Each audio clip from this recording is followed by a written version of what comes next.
We have a lot to talk about today because we're going to be diving into the Apple event. If you know me, you know that Apple events are pretty much like Christmas for me. I love everything Apple, from iPhones to AirPods to AI developments. There's just always something there to unpack. But as much as I love all of the magic that come with Apple events, there were just some things that left me wanting more. Don't get me wrong, I'm still in love with Apple's ecosystem, but I just have some thoughts and I just want to keep it real with you guys. All right, so let's start off with the iPhone 16 and the iPhone 16 Plus because let's be real, the iPhones are always the star of the show. First, we need to talk about the design because honestly, I am living for these colors. We've got black, white, pink, almost a Barbie kind of pink, which is a shame because it would have been perfect if it came out last year. Teal and ultramarine, which is kind of like this bluish purple color. And I'm obsessed with that color infused glass back. It's one of those things that Apple just does really well. It's simple, clean, and just overall classy. The ceramic shield front is still there for durability, which is great because I don't know about you, but I'm a little bit clumsy sometimes. My iPhones definitely get scratches a heck of a lot more than they probably should. So having that extra durability is always appreciated. When it comes to the iPhone 16, it has a 6.1-inch Super Retina XDR OLED display, and while the iPhone 16 Plus gives you a 6.7-inch screen, both displays have the dynamic island that Apple introduced to us last year, and I have to say, I still love it. While the iPhone 16 Plus gives you a larger 6.7-inch screen, you also get the True Tone, HDR, and wide color, so everything looks super vibrant and sharp. It has a outside 2000 nits brightness, which will help with snapping photos or checking your phone outside. Now let's talk about power because these two phones are coming with Apple's A18 chip. The 6-core CPU and 5-core GPU makes multitasking, gaming, and just everyday use feel incredibly smooth. Whether you're looking to edit photos, hopping between apps, or doing some gaming, the A18 is set to handle it all with ease. And let's talk about the 16-core neural engine that is going to be powering all of Apple's AI features into these phones. More on that in a bit. Now, let's shift gears and talk about the iPhone 16 Pro and the iPhone 16 Pro Max, because these models are pretty much where Apple has been flexing their muscles during this presentation. First of all, we gotta talk about that design. Apple has gone with a titanium build on these phones, and I gotta tell you, they look amazing. The Pro models come in black, white, natural, and desert titanium.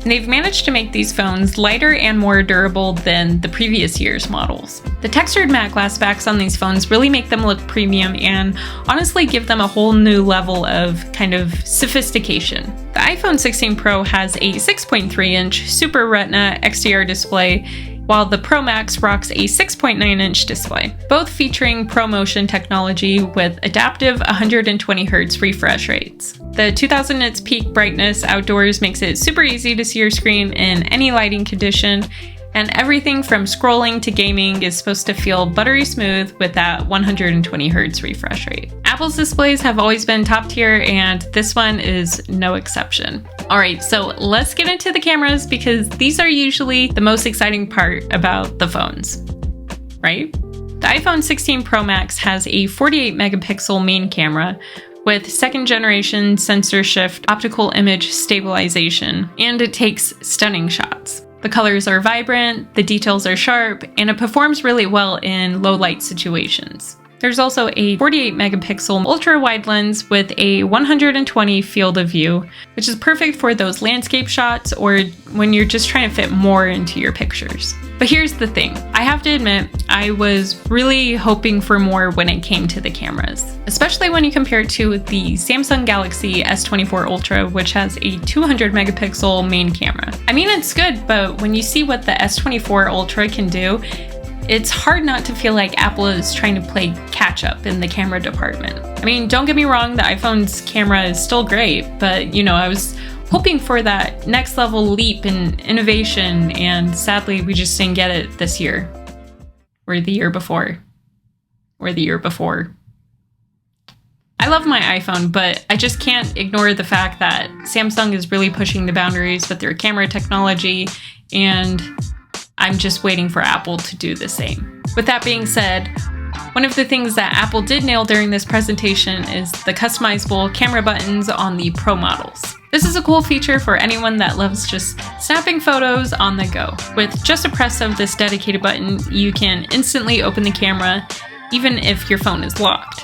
So no more fumbling around with your phone when you're just trying to capture a quick shot. And the fact that you can customize it to open specific lenses or modes like portrait mode, night mode, or even telephoto is just brilliant. It's one of those small, thoughtful changes that's going to make a huge difference in your day-to-day use, especially if you're a photographer or a content creator or just anyone that loves photography. And speaking of fun features, the Pro models also come with spatial photo and video.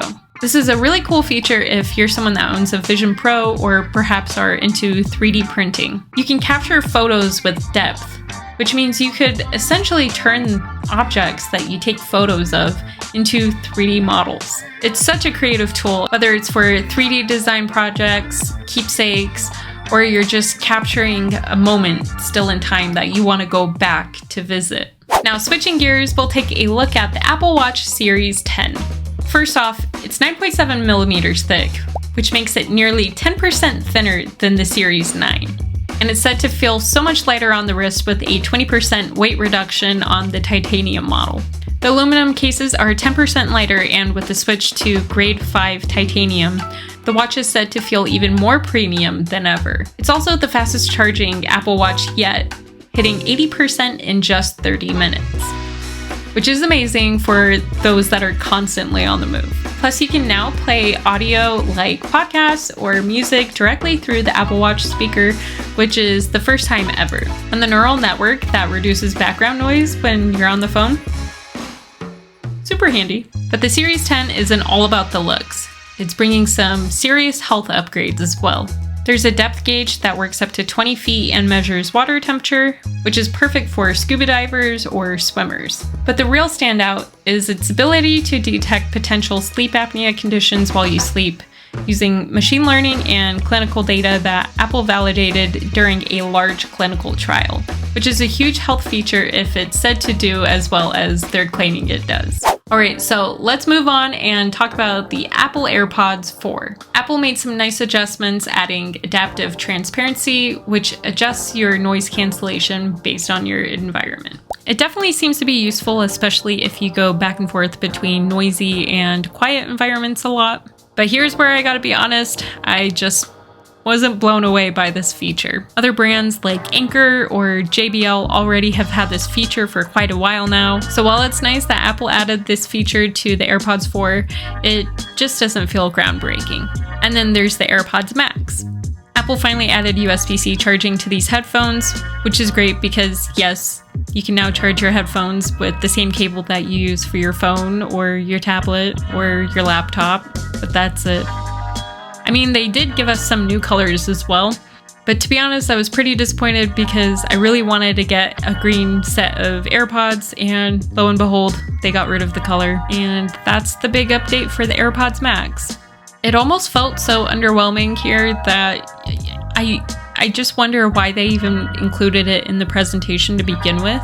In fact, I even went on their website to compare the AirPod Maxes of the new ones that they were talking about today and the old ones, and you can't compare them.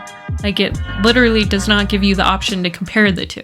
Now, let's talk about Apple Intelligence because I'm so excited for this feature. It's going to make our phones more smarter and intuitive and easier to use than ever before. It's going to be like having a super smart personal assistant built right into your phone. One that's smarter than the current Siri. It's there when you're typing, helping predict what you want to say next, or when you're editing photos, suggest tweaks to make your shots look even better. And the best part is all of this stays on your device, which helps make your data private and also secure. Apple is really pushing the privacy angle, and I gotta say that I am so here for it. But here's where I'm bummed again. Apple Intelligence is rolling out next month, and even then, it feels like it's partially ready. I plan on getting the iPhone 16 Pro Max, and to be honest, I was really hoping that as soon as I got the phone, I could dive into it, and explore all of these Apple AI features. It just kind of takes some of the excitement away from it, and to be honest, a shadow drop would have been like one of the biggest game changers of the year. And even still, from what I'm seeing circling around online, makes me a little bit nervous for the quality that we're going to be getting right off the bat. Some people with the iOS 18 beta have been posting screenshots of the photo cleanup tool. Some to be working great. Others are just no match for the competition that the Google Magic Eraser has. I'm hoping that what gets rolled out in the next month is a little bit more refined than what's in the beta, but also we can't be too harsh as it's just the first release. It also makes me wonder if Apple's focus on getting Apple Intelligence release is really starting to take away from their innovation in like their hardware or just other areas. The hardware updates this year, while there was some, they feel like refinements rather than bold leaps forward. Now, don't get me wrong, I love the iPhones, and the seamless integration across all of my devices is just something that no other company can match. But this year's lineup really didn't give me that wow factor that we used to get in generations before the iPhone 10. But let's be clear, I'm still in love with the Apple ecosystem. I'm so deeply immersed into it that I would have a hard time switching to anything else.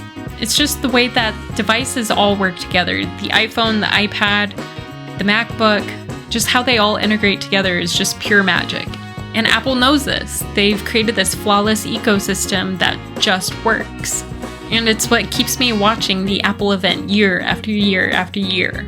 I'm really excited about a lot of these new features and products, but I can't help but just feel like I'm still waiting for the next big thing. Maybe it'll come out after they roll out Apple Intelligence, but for now we got some great new devices coming out that are just gonna fit seamlessly in our everyday lives. So tell me down below, what do you guys think? Are you guys excited about all of the updates, or do you feel like Apple kind of held back this year? Let me know in the comments, and don't forget to hit that subscribe button for more tech content from yours truly. Thanks for watching, and I'll see you guys in the next one. Bye!